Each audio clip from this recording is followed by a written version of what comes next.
ঠিক পিছনে শেখ হাসিনার একটি ছবি, যেই ছবিটি এখানে ছাত্রলীগ করেছিল। এবং আপনারা যারা রাজু ভাস্কর্য চেনেন তারা জানেন যে রাজু ভাস্কর্যের সামনে দাঁড়িয়ে একটা সময় এমন কোনো রাজনৈতিক প্রোগ্রাম করা যেত না যেটার সরকার বিরোধিতা করা হচ্ছে, কিন্তু যেখানে পিছনে শেখ হাসিনার ছবি নাই। অর্থাৎ আমাদের যে প্রতিবাদ, সেই প্রতিবাদকে সম্পূর্ণরূপে ক্যাম্পাসে একরকম আটকে ফেলা হয়েছিল। আমরা যখন রাজু ভাস্কর্যের সামনে দাঁড়ায় শেখ হাসিনার বিরোধিতা করতাম, তখনও তার পিছনে শেখ হাসিনার এই প্রতীক জ্বলত এবং উপরে লেখা থাকতো জয় বাংলা বলে আগে বরাবর।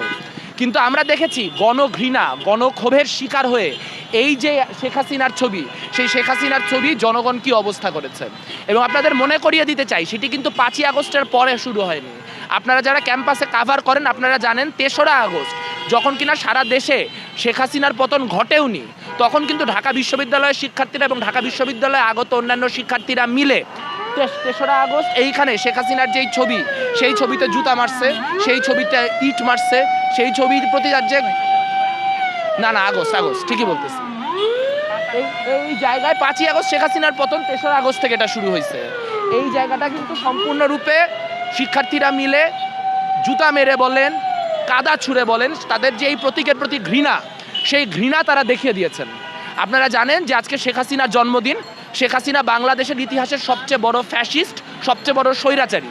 সে তার আমলে যেই কাজগুলি করেছে, সেই কাজ সত্ত্বেও এইখানে দাঁড়িয়ে তাকে একরকম দেবতার মর্যাদা দিয়ে এতদিন রাখা হতো। আপনারা মনে থাকবে যে যখন কিনা মেট্রো রেলের স্টেশন তৈরি হয়েছিল এখানে, তখন থ্যাংক ইউ প্রাইম মিনিস্টার লিখে ব্যানার ব্যাকড্রপ টানানো হয়েছিল। শেখ হাসিনাকে একরকম দেবতার মতো এইখানে কিন্তু একরকম উপাস্য হিসেবে দেখানো হতো। তা যখন সেই ফ্যাসিবাদের পতন ঘটে, তখন সেই পতন কি নির্মোহ এবং কি ভয়াবহ ঘটে, তার প্রতীক এই ছবিটি। তাই সেই জায়গা থেকে আজকে আমরা ফ্যাসিবাদ বিরোধী যেই ভাস্কর্য, এটা এখন একটি ভাস্কর্যে পরিণত হয়েছে, এটি এখন ফ্যাসিবাদ বিরোধী ভাস্কর্য। এই ফ্যাসিবাদ বিরোধী ভাস্কর্যের যে ফলক, সেই ফলক স্থাপন করব। অর্থাৎ আমরা এখানে টাঙিয়ে দেব যে কোনোভাবেই যেন এইখানে এই ছবি মুছে ঠিক করে সুন্দর করার কোনো চেষ্টা না হয়। এই ছবি শেখ হাসিনার প্রতি, ফ্যাসিজমের প্রতি বাংলাদেশের গণমানুষের যে ঘৃণা, সেই ঘৃণার একটি প্রতীক। এবং সেই প্রতীক সামনের দিনে যারাই স্বৈরাচারী বা ফ্যাসিস্ট হয়ে ওঠার কথা চিন্তা করবে, তাদেরকে ফ্যাসিস্টের শেষ পরিণতি কী হয় তা মনে করিয়ে দেবে। কাজেই সেই জায়গা থেকে ফ্যাসিবাদ বিরোধী একটি স্মারক হিসেবে এই যে ছবিটি, সেই ছবিটি রাখতে হবে এবং সেই ছবিটিকে মোছার মধ্য দিয়ে, সংস্কার করার চেষ্টার মধ্য দিয়ে এই স্মৃতিকে মানুষকে কোনোভাবেই ভুলিয়ে দেওয়া চলবে না। সেই জায়গা থেকে আজকে আমরা এখানে একটা ফলক স্থাপন করব এবং আমরা আশা করব ঢাকা বিশ্ববিদ্যালয়ের যে সকল শিক্ষার্থী সবাই মিলে এটিকে যেন সংস্কারের নামে কোনোভাবেই স্মৃতি মুছে ফেলার চেষ্টা না হয়, তার সেই কেন্দ্রিক আমাদের যে তৎপরতা, সেই তৎপরতায় আমাদের সঙ্গে থাকবে। আমরা এখন ওখানে যে ফলকটি, সেটি কিন্তু এখন টাঙাবো, আপনারা আমাদের সাথে আসতে পারেন। মেরেছে সেটি একটি আলাদা কর্মসূচি ছিল। আমার কাছে মনে হয় না এখন আন্দোলনের এতদিন পর এসে জুতা মারার আলাদাভাবে প্রয়োজনীয়তা আছে, কারণ জুতা মারার কাজটি অলরেডি স্ট্যাবলিশড। কিন্তু তারপরও শেখ হাসিনার জন্মদিনে আজকে যে মানুষের যে ক্রোধ ক্ষোভ, সেটা উগড়ে দেওয়ার জন্য যারা জুতা মেরেছেন, তাদের যে স্পিরিট, সেই স্পিরিটের সাথে আমাদের কোনো দ্বিমত নাই।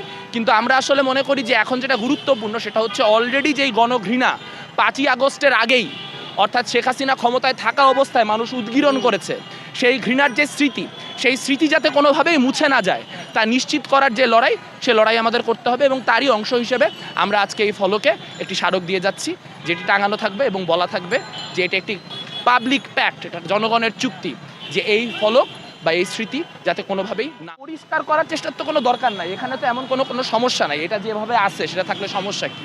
তো এটা এই অবস্থায় থাকুক। এটা যদি মুছে যায় বা অন্য কিছু হয়, সেটা আরও 8-10-15 বছরের পরের কথা।